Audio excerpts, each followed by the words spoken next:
دو تین کام بتا دوں بس رمضان کے بعد پابندی سے کرنے ہیں. ایک, ہمیشہ دعاؤں کا معمول, کبھی بھی دعا چھوڑنی نہیں ہے, ٹھیک ہے. دوسرا کام, دل لگے نہ لگے یہ اپنے اختیار میں نہیں. یہ لوگ کہتے ہیں دل نہیں لگ رہا, ابے بھائی تو مانگ لے, اس کی برکتیں آپ دیکھو گے انشاءاللہ. دوسرا کام, تلاوت کا ناغہ نہ ہو بھائی.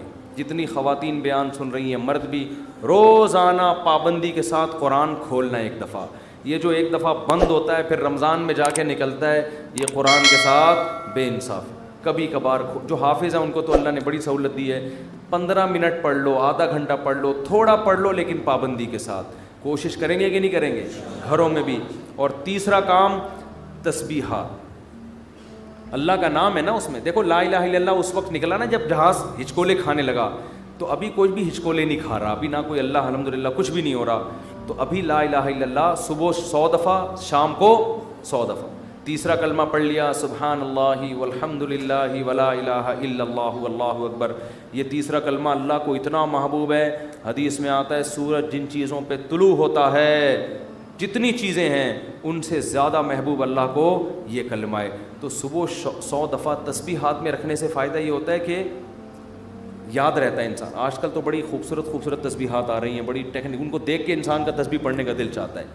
اور اس میں دھوکے بھی ہوتے ہیں. میں نے منگوایا تھا انٹرنیٹ پہ نا, تو ڈبہ آ گیا تھا اس میں تسبیح نہیں تھی. یہ بھی ہو رہا ہے, خالی ڈبہ.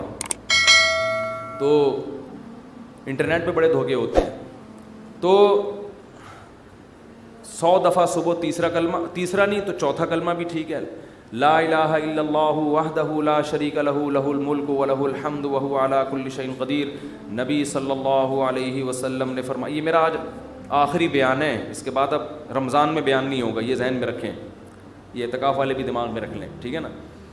تو اس لیے میں ذرا بیان آج میں نے بہت لمبا کر دیا تاکہ کچھ تو عمل تو ہونا کچھ اس پر. لا الہ الا اللہ وحدہ لا شریک لہ لہ الملک ولہ الحمد وہو علی کل شیء قدیر. ابھی کوئی جہاز ہچکولے نہیں کھا رہا ہے. 100 دفعہ صبح یہ پڑھ لو, 100 دفعہ شام کو یہ پڑھ لو, بیٹھ کے پڑھ لو, چلتے پھرتے پڑھ لو. یہ کلمہ اللہ کو اتنا محبوب کہ آپ صلی اللہ علیہ وسلم نے فرمایا جس نے 100 دفعہ یہ کلمہ صبح پڑھا اس سے زیادہ نیکیاں کوئی شخص اپنے اعمال میں جمع نہیں کر سکتا سارا دن, سوائے اس کے جو اس سے بھی زیادہ مرتبہ پڑھے. تو بہت یہ اللہ کو محبوب کلام ہے. کتنا پیارا, لا الہ الا اللہ, اللہ کے سوا کوئی عبادت کے لائق نہیں ہے. وحدہ, تنہا ہے, لا شریک لہ, اس کے ساتھ کوئی شریک نہیں ہے, لہ الملک, اسی کی بادشاہی, ولہ الحمد, اسی وہی قابل تعریف, وہو علی کل شیء قدیر. اور یحیی و یمیت بھی درمیان میں لگا سکتے ہیں, اور وہ ہر چیز پر قدرت رکھتا ہے. یحیی و یمیت, وہی موت دیتا ہے وہی حیات. اللہ کو یہ کلمات اتنے محبوب کیوں ہیں؟ آپ کہیں گے اس میں کون سا ایسا قربانی ہے؟ اصل میں دنیا میں ہر چیز کا تذکرہ کیا جا رہا ہے جس سے انسان کا مفاد. اگر لوگ کسی ذات کو سب سے زیادہ بھولیں تو کس کو؟ اللہ کو. جو چیز مارکیٹ میں شارٹ ہوتی ہے اس کی ویلیو بڑھتی ہے. اللہ کو پتہ ہے کہ دنیا میں امریکہ کا نام لینے والے بہت, پیسہ کا نام لینے والے بہت, عزت شہرت کے بھوکے بہت, اللہ کا نام لینے والے مارکیٹ میں شارٹ. اور اگر اللہ کا نام لے بھی رہے ہیں تو اپنے فائدے کے لیے. آپ نے صرف اللہ کو راضی کرنے کے لیے ان تسبیحات کی پابندی کرنی ہے. حدیث میں آتا ہے, بخاری کی حدیث ہے, کلیمتان خفیفتان علی اللسان ثقیلتان فی المیزان حبیبتان الی الرحمن. کیا خوبصورت کلام ہے. فرمائے 2 کلمے ایسے ہیں زبان پہ بہت ہلکے, ترازو میں بہت بھاری, اور الرحمن کو بہت محبوب. وہ فرمایا سبحان اللہ و بحمدہ سبحان اللہ العظیم. تو چلتے پھرتے انسان یہ پڑھ لیا کرے, اور کوئی مقصد نہ ہو کہ میں یہ وظیفہ پڑھوں گا تو میری شادی ہو جائے گی, میرے بچے ہو جائیں گے, اور وہ ماموں نہیں مجھے کہیں گے ان کے بچے. یہ چکروں میں نہ پڑھیں. اللہ کو, اللہ کا نام لیں اللہ کو خوش کرنے کے لیے. اللہ کو اللہ کا نام لینے والے لوگ پسند ہیں.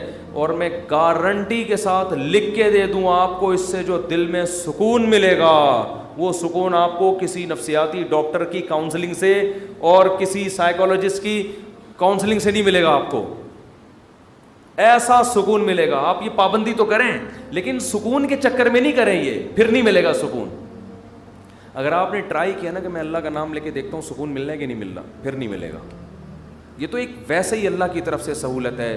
تو روزانہ خواتین بھی مرد بھی صبح و شام کم سے کم 100 مرتبہ تیسرا یا چوتھا کلمہ صبح اور 100 مرتبہ. یہ میں بہت ہلکا پیکج دے رہا ہوں، اس سے آگے تو پھر یہ تو کم سے کم ہے. تو یہ معمول بنانا ہے، کریں گے کہ نہیں کریں گے؟